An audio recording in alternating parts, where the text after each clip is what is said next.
Okay, it is 7 o'clock, and welcome to Idaho Home Garden Tips.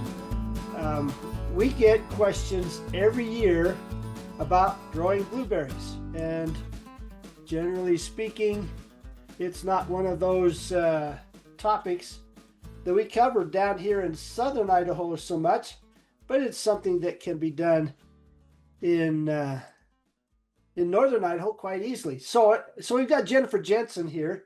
She's actually from Bonner County, up above Kootenai County, up above Coeur d'Alene.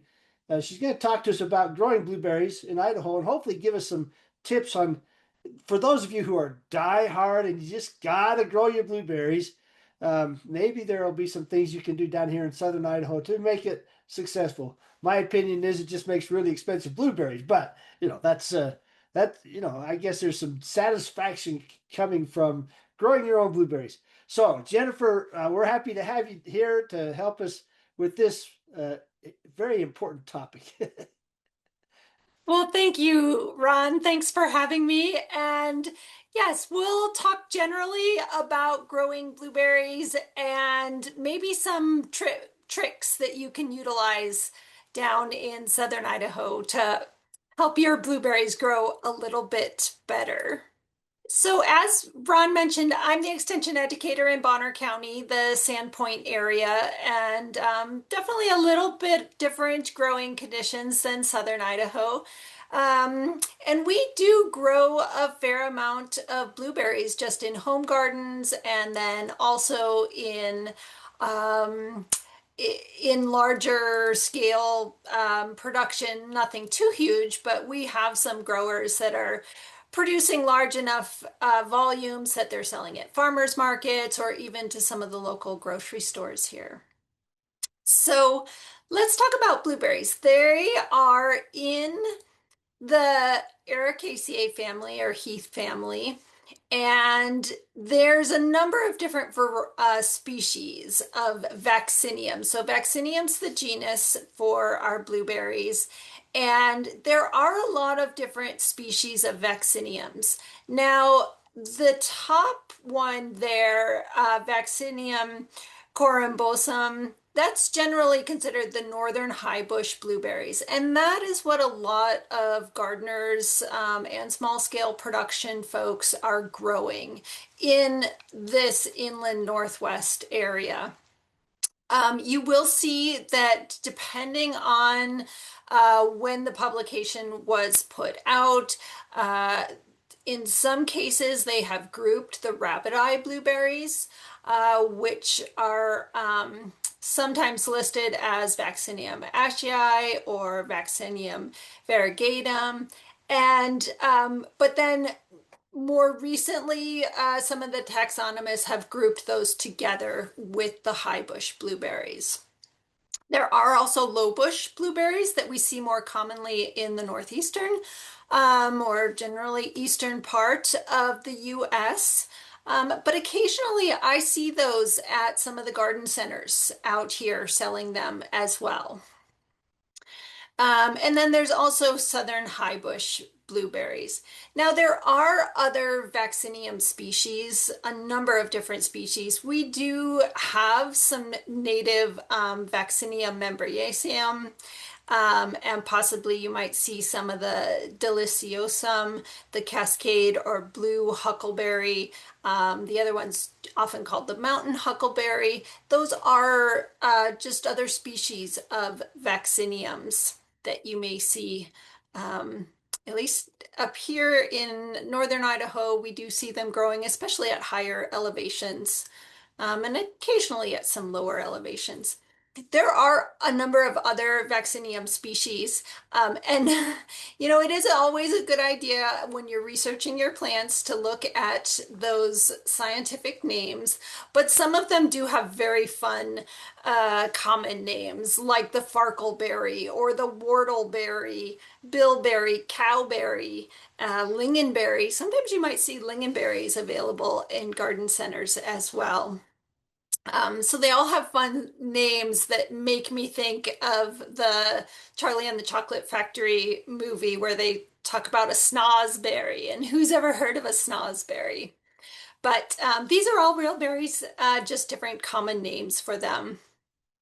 There was a article that was written in a journal called Hort Technology where they talked about how uh, the blueberries, we think of them as being these specific species, and then we have our different cultivars within them.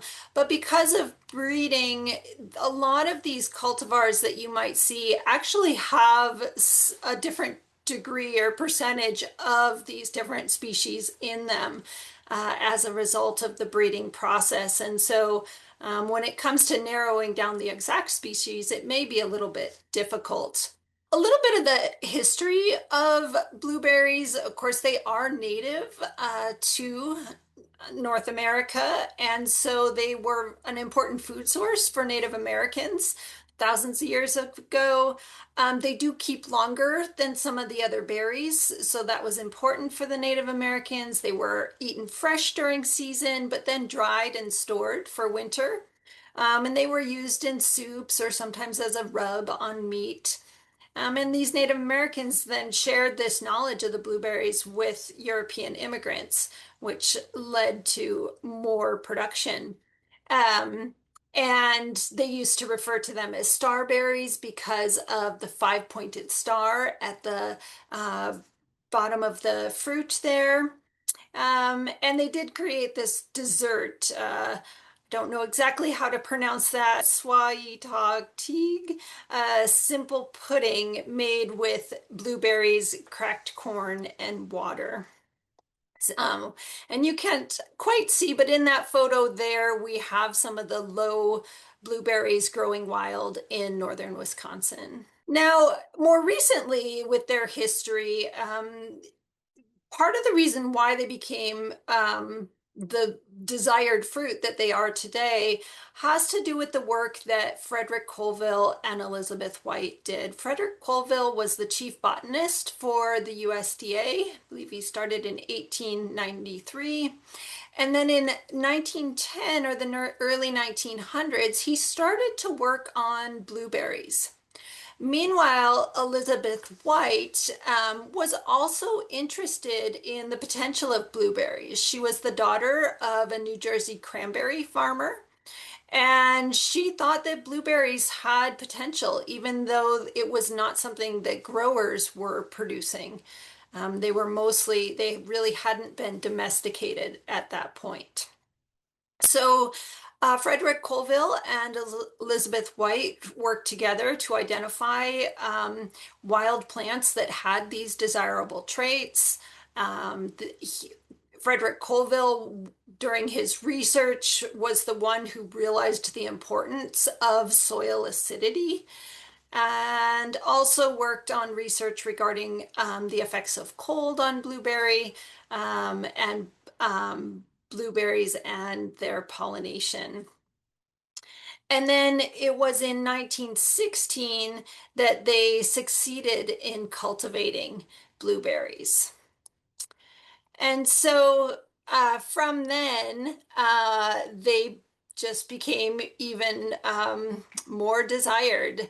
And in 1932, the state of New Jersey awarded White an award for the outstanding contributions to agriculture.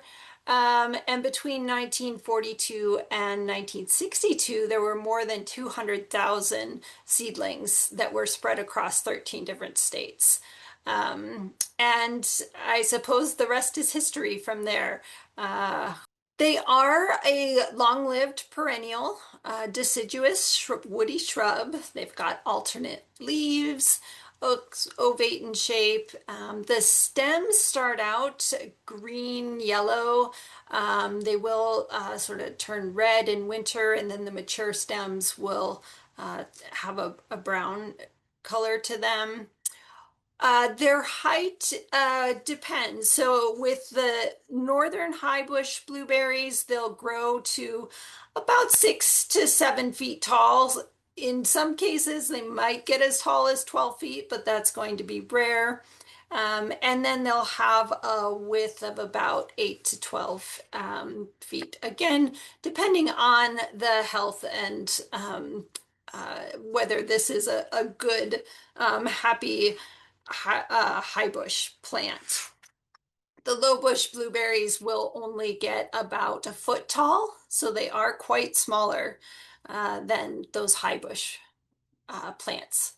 They are a multi-stemmed shrub that grows up, and we'll talk about how you'll want to prune those stems. There are also some half hybrids that are kind of in between in height, so they'll get to about 2 to 4 feet. So that might be something to consider if you're looking for more of a container plant. Something to consider with the plants is that they do have a really shallow root system. Generally, the root system only goes down about 1.5 feet deep. And they also have very fine roots. So they have some larger roots that might be about 1 millimeter in diameter that help anchor the plant. But then most of their roots are even smaller. And they generally don't have a lot of root hairs. So it's not a terribly efficient root system for getting water and nutrients. They may be colonized by mycorrhizae fungi as well. Because of this root system, they are very sensitive to environmental factors, including irrigation, fertilization, mulch type or the lack of mulch, and even raised bed versus flat ground can sometimes influence that root system. Plants that are irrigated by a drip system tend to have roots near those emitters, whereas if it's on just an overhead sprinkler system, they tend to create a more uniform layer of roots. That's not necessarily a reason to overhead irrigate, but just be mindful if you are going to be drip irrigating that you'll want to make sure that you have enough emitters throughout that planting row or around that plant so that there is a good amount of moisture so the roots are not just grouped in one area right around the emitter. There are some different types of shoots that you'll see. The suckers are the shoots that will develop from buds on the roots. And so sometimes you see those more in the rabbit eye cultivars. We've got whips that will develop from the latent buds on the older wood, and they'll occur later in the season, later than the lateral shoots, which are the ones developing from vegetative buds on the 1-year-old wood. And then when you're looking at the buds on the shoot, there'll be vegetative buds, which are small scale-like buds, and then the flower buds, which are obviously much larger and wider buds, and those are the ones that contain the flower clusters. So you want to make sure that you are not pruning off all of your flower buds when it comes to pruning. And that flower bud initiation occurs in late summer to early fall as those days shorten and we get cooler nights. So kind of initiates at the tip and then progresses downward. So we need that shoot growth to slow or stop before that can happen. And here's just that image. You can see where the leaf buds are. You can barely just see those buds on the stem there, and then the much larger buds at the tip where the flowers are. Just to note with the flowers, they are sort of urn shaped and hang upside down on the plant. They're kind of white and pinkish. They're very cute little delicate flowers. They have fused petals, and it's that calyx part of the flower that ends up being that star tip on the berry. And partly due to the shape of that flower, they seem to need a large number of visits from bees or other pollinators to get a good fruit set. So you want to make sure that you have those pollinators around for your plants. Um, and then the fruits, they'll develop, there'll be initial cell division that increase the size of the fruit while they're still green. As the embryos develop, it doesn't increase in size much, you'll see that development from pink to blue at the end of that embryo development phase in the fruit. And then those cells expand and increase in size, the sugars increase, the acids decrease, and that berry weight that you'll get at the end often depends on the type of cultivar that you have. Some of the berries are bred to be quite large, while others are smaller. And again, their flavor is going to differ a little bit as well. But it can also be dependent on the crop load. So if there are a lot of berries on it, you might see smaller berry weight, um, and just that stage of development of the plant and the berries there. Um, and that firmness also depends on the cultivar and that stage of fruit. When you're trying to decide what cultivar to choose, it's a really good idea to taste as many different varieties as you can. This might not be as easy for you. I know we have some growers in the area that are U-pick farms, and they have 6 or 8 different varieties of berries that they grow. So that's a great opportunity to go out, pick some berries, see what the plants look like, and most importantly, taste the berries and see whether you like them or not. Also, that size, if you're looking to get the most amount of fruit, volume of fruit or weight of fruit per plant, then you might want to choose one of those plants that has the larger berries. Sometimes their flavor might not be quite as strong as some of the other cultivars, so keep that in mind. If flavor's more important, then maybe you're going to pick something that has a smaller berry. There are different ripening times for the berries, and so consult there's a number of resources, a couple that I sent that can be shared after this presentation, and it talks more about when it is that they bloom and when they're ready to be harvested. And again, plant shape and height might be a consideration depending on the garden that you're putting them in. And cold hardiness. So many of the blueberries are cold hardy for our areas of Idaho, but there are some that are not quite that hardy. So they might just go down to a USDA hardiness zone of 7. And so you want to make sure that you're not choosing one of those varieties.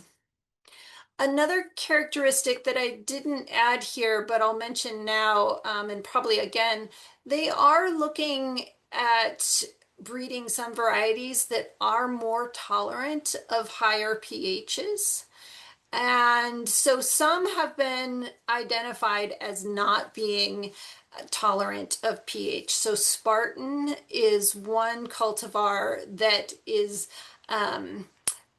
very intolerant of a higher pH. But there are some, Rika is one that is more tolerant of a higher soil pH. And we'll talk more about that. But when I say higher, oftentimes it's still on the acidic side. So it's still below 7, which is the neutral pH. Here's just some examples from a publication, Growing Blueberries in the Inland Northwest and Intermountain West.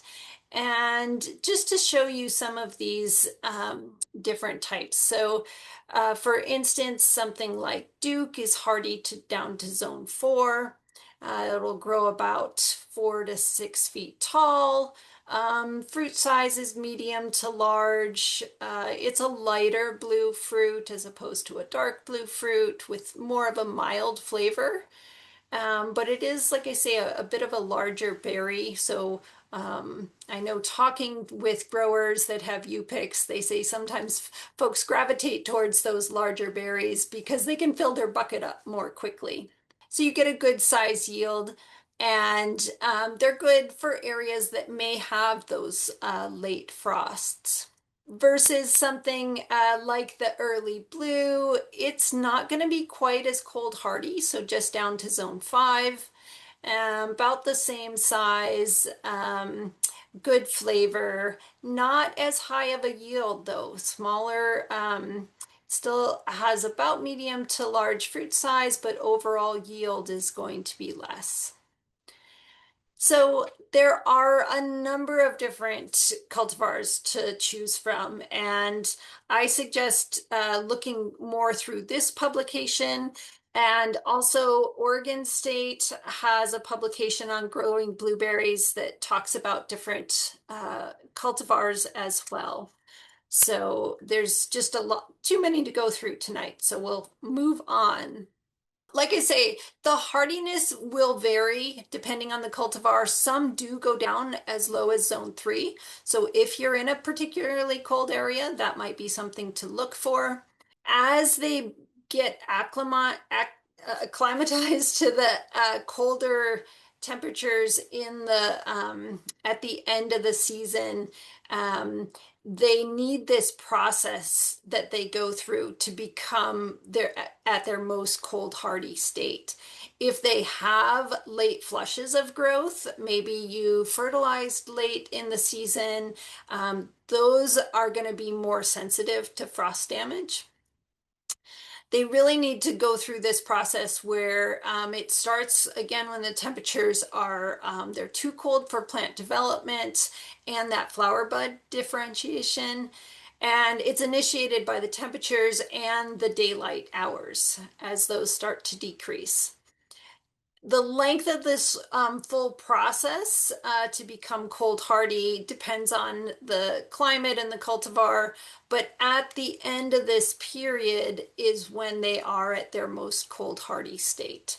So we have seen some winter damage to blueberries when they haven't had a chance. We've had a few falls where it's gone from being very nice weather to extremely cold weather, and they haven't had a chance to go through that cold hardening process. There is a chilling requirement for the berries to form, but generally that's not an issue for us here in Idaho. And just remember, you don't want that excessive or late fertilization. Okay, so soils. One of the things that blueberries are most known for is needing that acidic soil. They like to have a soil pH of 4.5 to 5.5. There are some cultivars that can handle a higher pH, 6.0, even 6.5. One study I was recently looking at was saw good growth in Rika cultivar at that 6.5 pH, whereas they were comparing that to the Spartan, which did very poorly at the 6.5. It really needed the 4.5 to 5.5. So that can vary a little bit.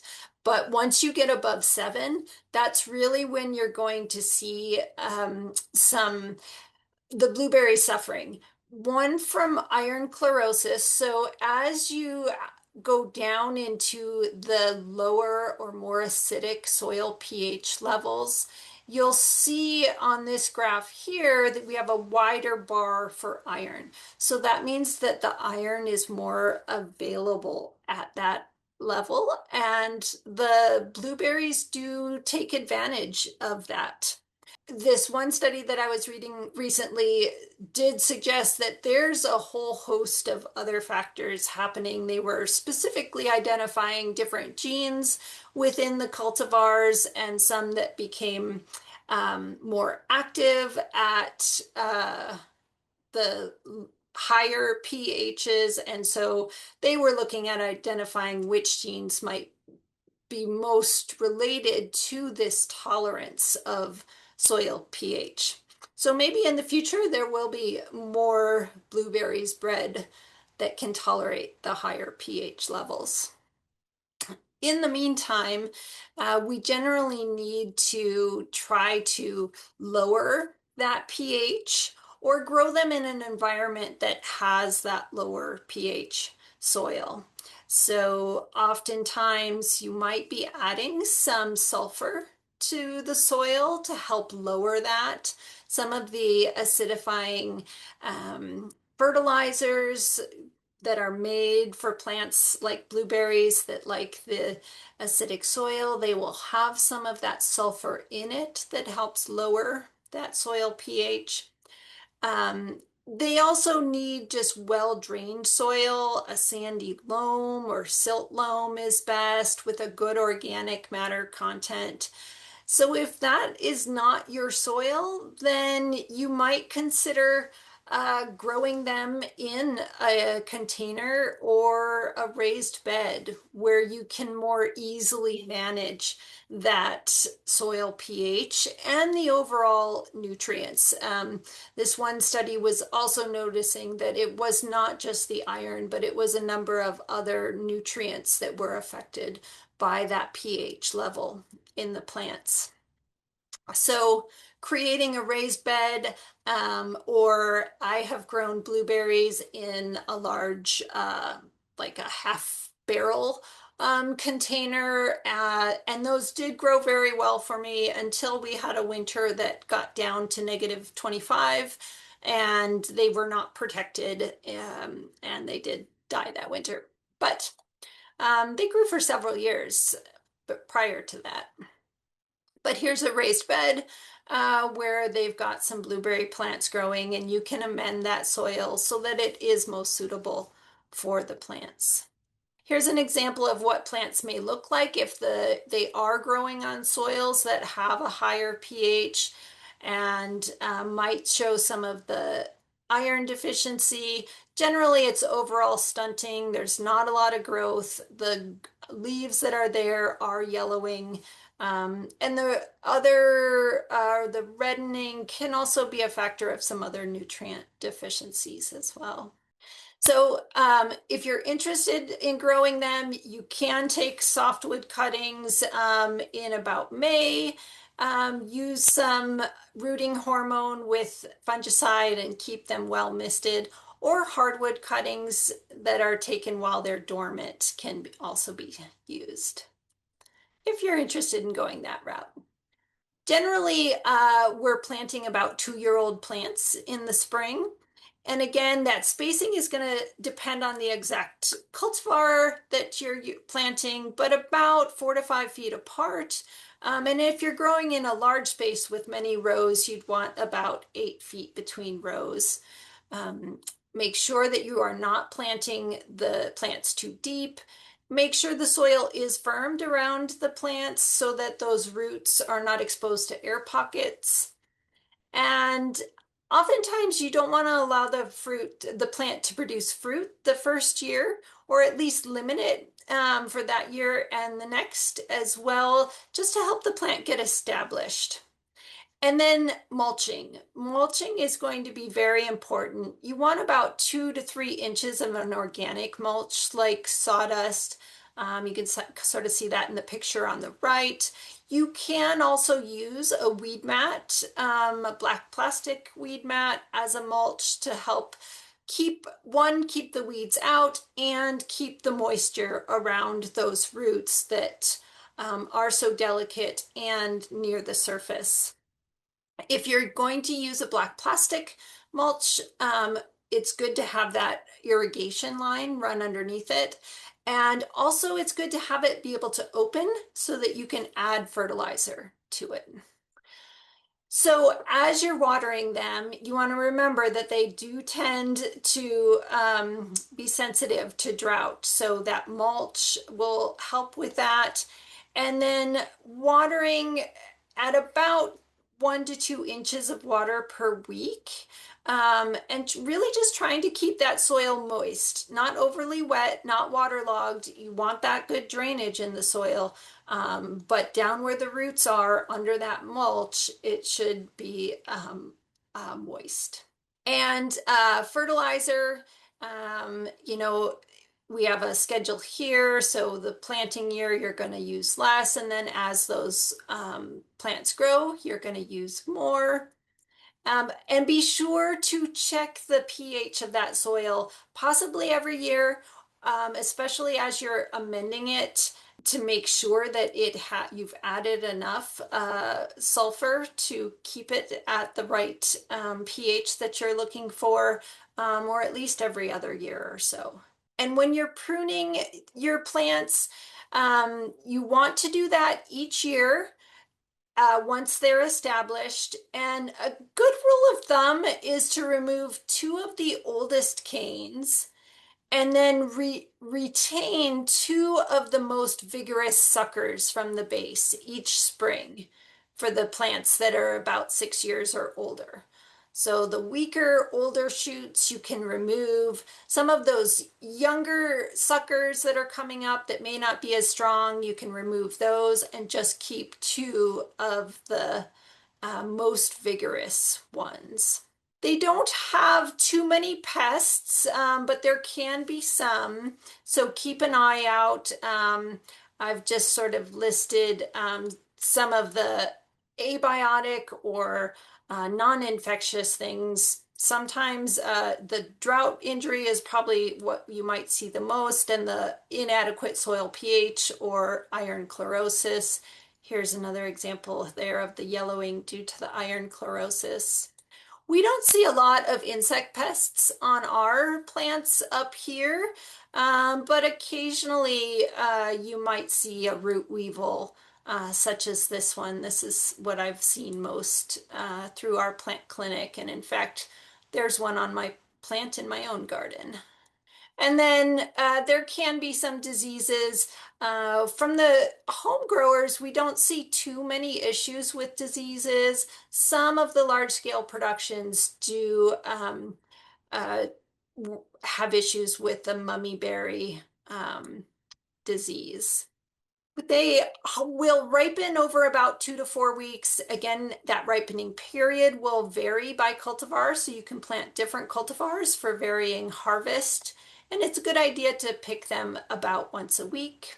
And then they can be stored in the fridge for a week or more, or of course, freezing, canning are other options.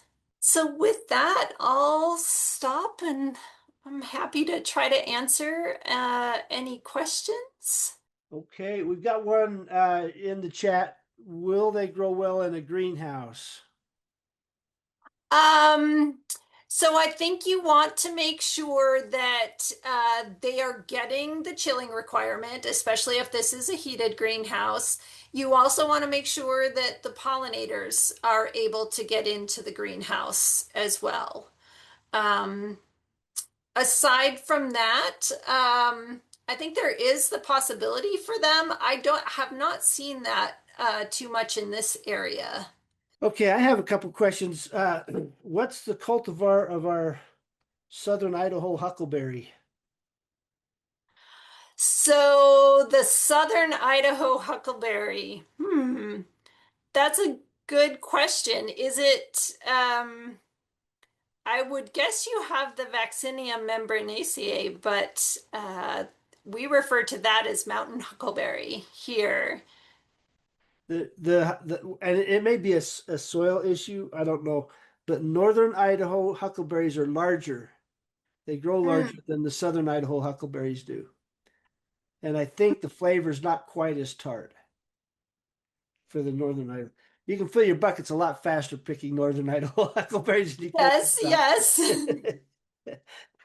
Yes. Well, and there are different there's Vaccinium ovatum, and the deliciosum is a little bit smaller than the membranaceae, so it may be that variety. I am not exactly sure, or that species. Okay. So one thing I'd like to, and you kind of mentioned this, is you don't pick them all at once. Blueberries and huckleberries. Blueberries are non-climacteric. In other words, Once they're picked, they do not continue to ripen. They're not like a tomato. Once they're picked, that's it. They don't sweeten up anymore. The flavor you got is the flavor you've got. And so don't pick them before they're ripe. Now you can have more ripe or less ripe, but not unripe. Yes.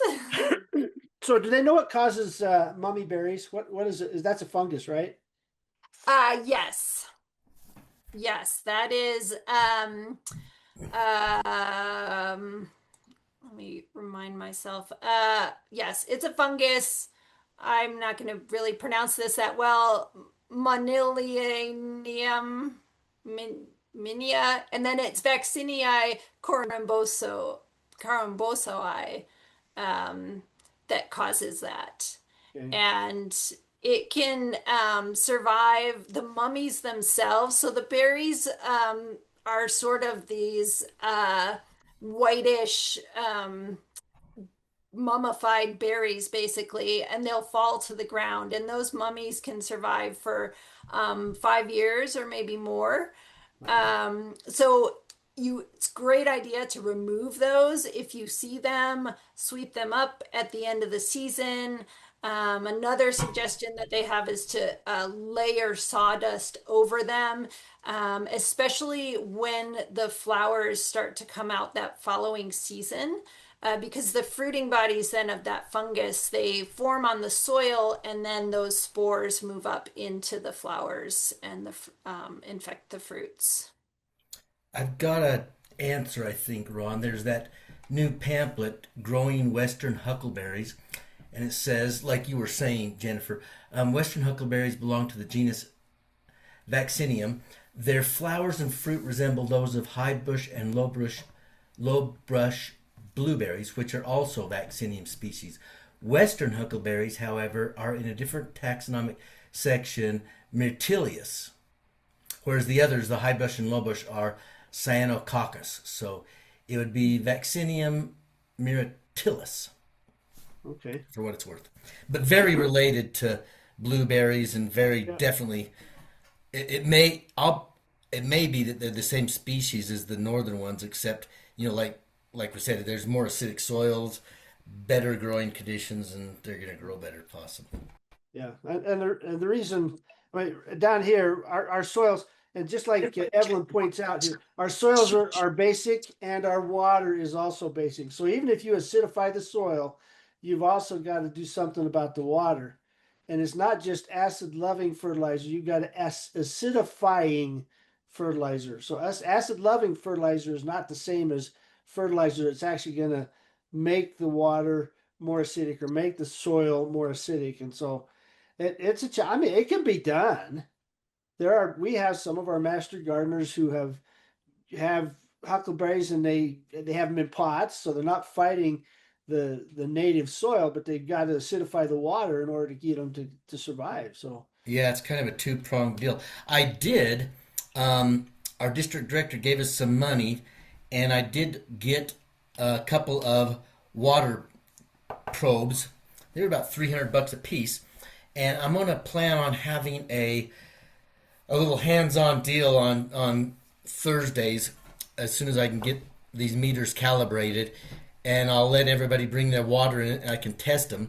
And so we'll test them for pH, but we'll also test them for total dissolved solids, salinity, and other things, and just see what people's water is like. And for the most part, it's going to be, very, very high pH waters. But hey, it's best to get it tested and know what it is, and then you'll know. right. But this meter will really get the pH down and dial it right in for you, so you can know what you can and can't do with your irrigation water. And that's good to test those salts as well, because the blueberries can be pretty sensitive to salts, either from over fertilizing, excessive manure, or from the water, the irrigation water. Yeah, that's why this meter costs so much. The pH meters are fairly cheap. You can get them for $6 and $7, but the salinity one is much more expensive, and that's why it's taking me a little while to get it all calibrated, because you got to get the little sensor dialed in just right. You've got to make yourself up some various salinity waters, so you can make a curve inside its little teeny computer brain there, so it'll know what it's reading. Yeah, I guess I should say if y'all want to grow huckleberries at home, that's fine. Do it. Just don't come up in the mountains and disturb me while I'm picking huckleberries. If you want to grow blueberries, your blueberries at home. Fine. That way, fewer people are interfering with my huckleberry picking. And there is that pamphlet, and it's called "Growing Western Huckleberries." It is, let's see, it is. I don't know if it's got a bulletin number on it or not. Um, I'll try to add that to the chat here if I can. Yeah, and the reason that huckleberries are up in the mountains around here is because the soil, we have more acidic soil up in the mountains. We have areas with acidic soil in southern Idaho, but generally it's going to be up high in the mountains. So Yep. I think that Huckleberry is publication is Bulletin 821. Yeah, it is 821. I've got Lena it, but just my posted it. computer's having a really difficult time downloading it. But I'll keep trying here. Lena just posted it, Reed, Did she? Oh, good, because in the my chat there. computer keeps locking up on me. I don't know what it is. That's why I keep Lena around. She can do lots of things I can't do. That's right. There's probably other reasons I keep Lena around, but yeah. Anyway, uh, okay. Do we have any other plant talk questions? It's starting to get into, we're doing the growing season now. I mentioned this with the Master Gardener class we taught a week or so ago.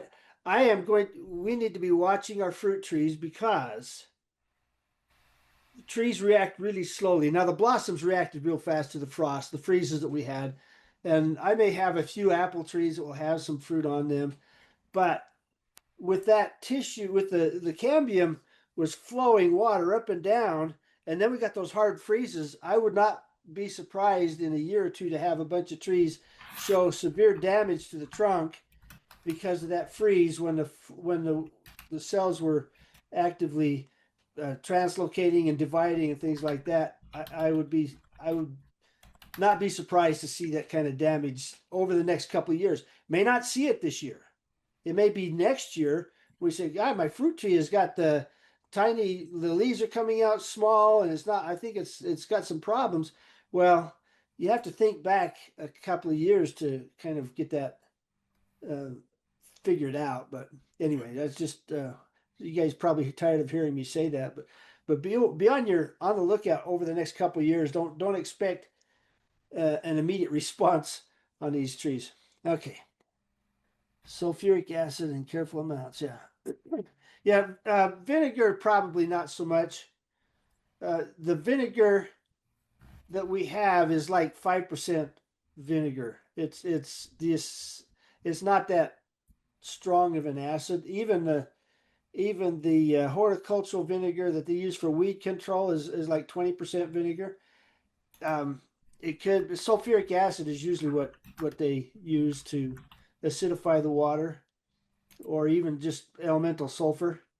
Ammonium sulfate, the fertilizer ammonium sulfate, you've got the sulfur in there, and that will help to acidify things a little bit too. So let's see, locust tree, weeping mulberry. Yeah, yeah. Hopefully, we'll have to kind of watch them. A lot of times, so this was interesting thing that happened to me a number of years ago. I bought a bunch of peach trees and I planted them because they were bare roots. I got them planted out, and then I had a pretty hard frost the next night, or the maybe next night, 2 nights, shortly after they were planted, and they had budded out before I got them. They came budded out, and so I planted them. I better hurry up and get them planted, or they're gonna dry out the roots. So I got them planted. Then I had a pretty hard frost, and all the leaves fell off, every one of them. And there are 26 trees here, and 20 of them came back. They budded back out and they grew, and then 6 of them did not. And so I was going, well, I guess I better take those out. But I got too busy, and so I didn't take them out. So for that whole year, they were just sitting there. And there's Ron. My garden was 30,000 square feet, so I was really busy, and so I didn't even pull them out. And the next year, 4 of those 6 trees leafed out and did just fine. So even though they looked dead for that whole summer and didn't put out a single leaf, they were still alive. Now the two that didn't come out that second year, of course, they were dead, and so I did finally get those pulled out. But so kind of keep an eye on the trees. If they die, they die. But yeah, there was a lot of growth that was starting to come out, and then they got that hard. We got that hard 21 degrees up here, 21 degrees freeze, and it knocked a lot of trees back. Now the fruit trees, even my peaches, the leaves seem to be just fine. There was uh, the blossoms. We'll see. I still haven't. I've been gone for a couple days, so I haven't been out to check to see if the peach buds survived, the pollinated fruit survived or not. Looking at the apple blossoms, when I open those up, you see that they're kind of caramelized apple blossoms instead of pink and looking happy. You open those up and you can see that the pistils, the stamens are dead on those. They're black and dead. And so they're not going to be any fruit out of those particular blossoms. We'll see. I've got a few pink apple blossoms coming along. And so if I don't get another hard freeze, and we had those two hard freezes there about 2 weeks apart, if I don't get another hard freeze, then I might have a few apples. But I don't expect a lot out of the fruit trees this year. It may be that we don't have to worry about the codling moth too much this year. Let's see. I know my plums totally wasted. They came out, they bloomed, and they were wasted. That first freeze, and they killed them all. So, well, did you guys get a lot of freezes up in there, Jen? Jen? No, we haven't really, not spring frosts. It's been a pretty normal spring for us so far. Oh, well, the rest of Idaho will be happy, I suppose. Have lots of fruit. We'll see. We might have a few apples. Like Reed mentioned a week or so ago, yeah, the apples they don't all come out at the same time, and so some of these later blossoms we may get some fruit out of those, and that'll be good to get a few apples. It'll be a natural thinning process. Don't have to spend so much time thinning my apples this year. Woohoo! I got my hardest freeze last night and we weren't even forecasted for it. We were only forecasted for like 35. So I didn't protect anything and it was a rough night. I've tried to Oh, keep my bleeding hearts alive, but the tips are all burnt back, and I yeah, think it's almost a do-over at this point. yeah. Yeah. Yeah. Bleeding heart. Mine haven't come. I'm a lot later than both of you guys. My bleeding hearts are not very tall yet, and Oh, so mine were out and flowered and Yeah, really mine have big, been full and bloom yeah, too. boom. yeah. My And it's a mother-in-law's little wilty mess. my mother-in-law's were really big too, and they took a big hit. But mine, I'm like, she only lives about 5 miles away, but Yeah.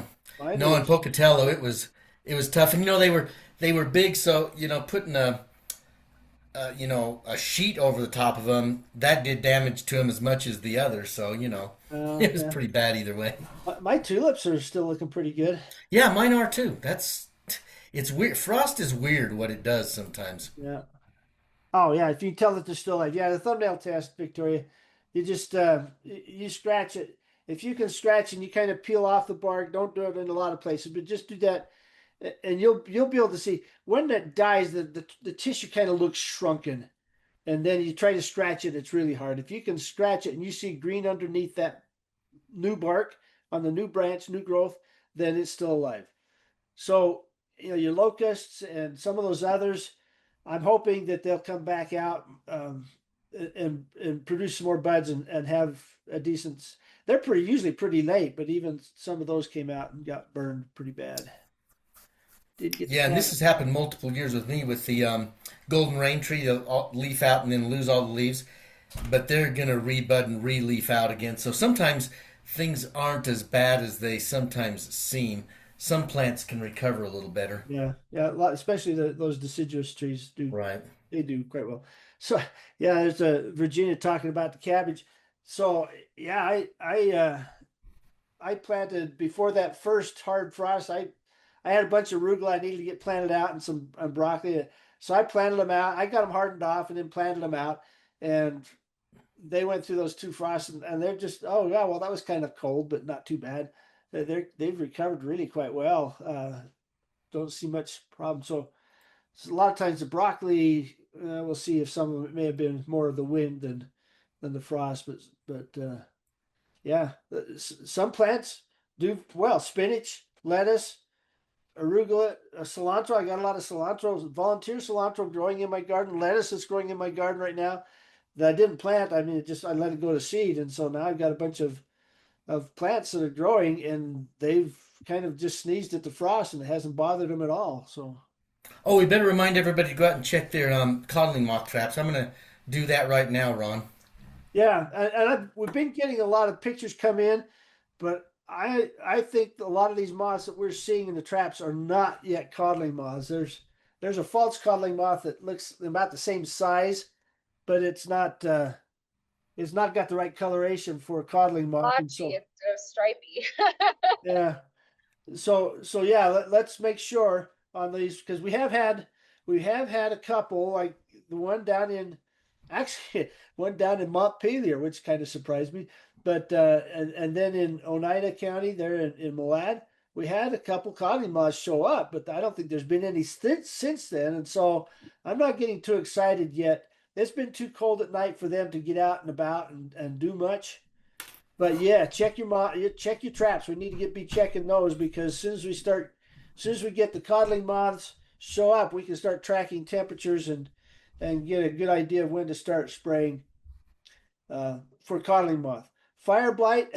Oh, that's maybe another good thing about the freeze. Uh, if you No get blossoms left. yeah, all our blossoms were killed. Now we don't have a natural uh, entry point for fire blight. We don't have the bees out spreading the bacteria from blossom to blossom. So maybe we won't have as much fire blight either. It's been I cold. can see your article in the Pest Alert next week. Silver linings of late frost. Yeah, that's probably a good idea. Is a late frost a good thing? Well, maybe. That's what Anyway, you want. yeah.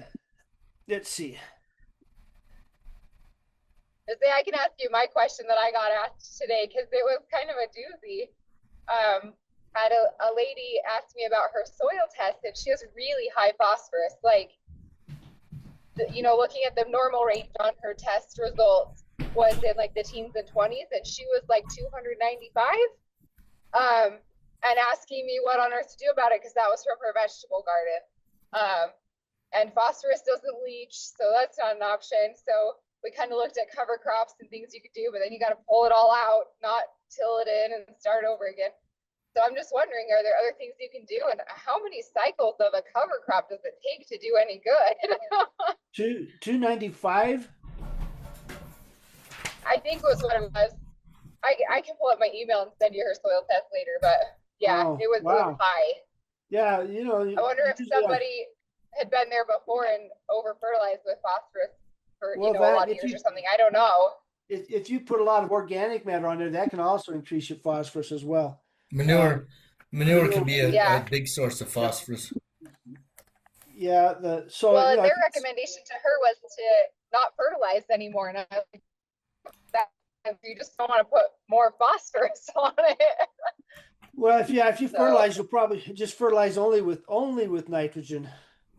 Maybe ammonium sulfate or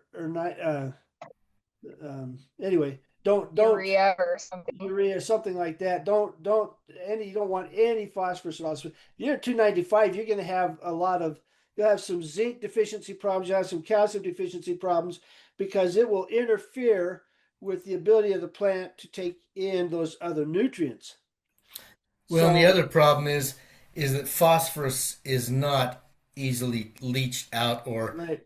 you can't get rid of it. So it's very reactive and will precipitate into the soil. And then as the years go on, it'll keep on precipitating back into the soil solution. And so it's not something that's easily fixed once you overdo it.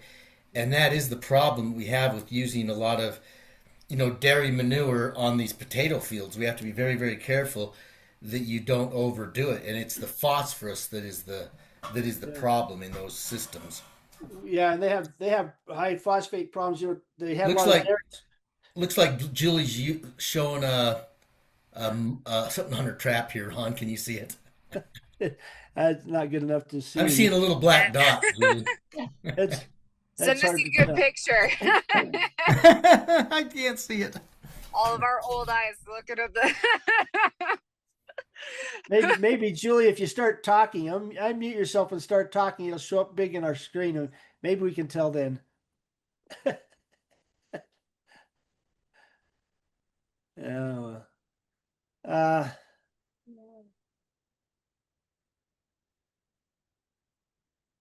yeah.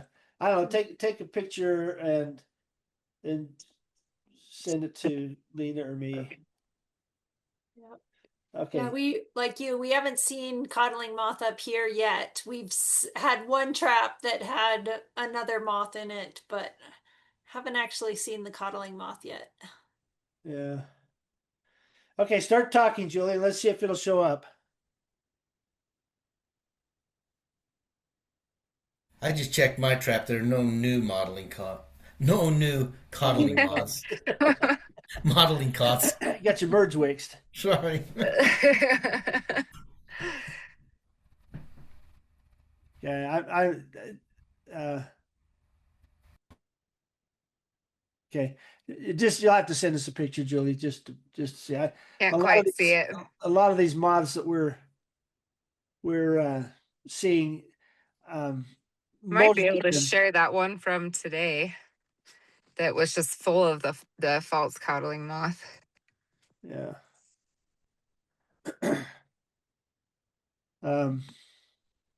Yeah, send that to. I'd like to see that, Lena. If you could email that to me, that'd be awesome.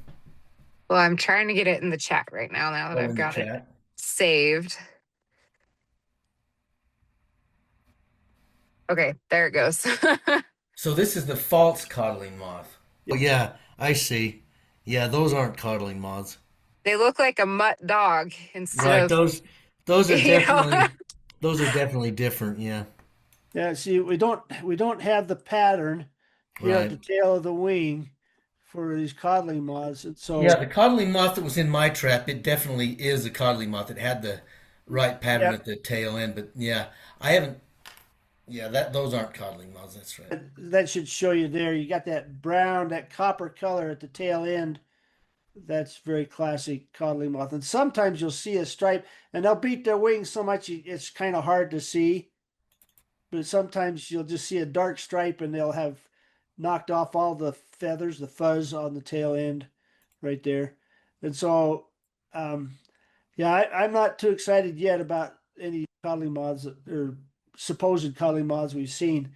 And and the way it's been this year, even if we got an early detection, it's been so cold lately that I don't know that we've really had enough time for them to lay very many eggs at all. And they get up and they breed, and then they lay eggs. And if it's too cold at night, if it's 50 degrees or colder at night, as the sun starts to set, they're nocturnal.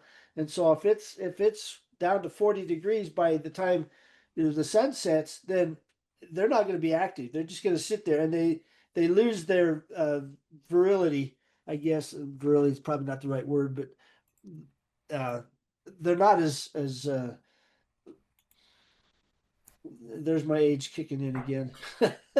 Viable. They're not as viable. They lose the viability as if they sit around when it's cold like that. Okay. Yeah. Okay. Wouldn't that be nice if we had a year where the coddling moths couldn't reproduce? Teach your cats to catch the cabbage butterflies. Yeah. Yeah. There's three different lepidopterans that affect cabbages. There's the white butterfly, and you've got the cabbage looper, which is a moth, and then the diamondback, which is also a moth. So you have two moths and one butterfly. They're all lepidopterans, so it's basically the same treatment for all of them. But okay, anyway, it's after 8 o'clock. Thank you so much, Jen. Really appreciate your knowledge and wisdom on blueberries, and trying to get people down here to grow blueberries so they won't interfere with my huckleberry picking. And hey, I'm still trying to get them to just buy them at the store so they'll stop asking us why they're failing. Well, that's okay. All right, thanks everybody. We'll see you the second Tuesday of whatever the next month is, May. May 12th. Thanks. Okay, bye.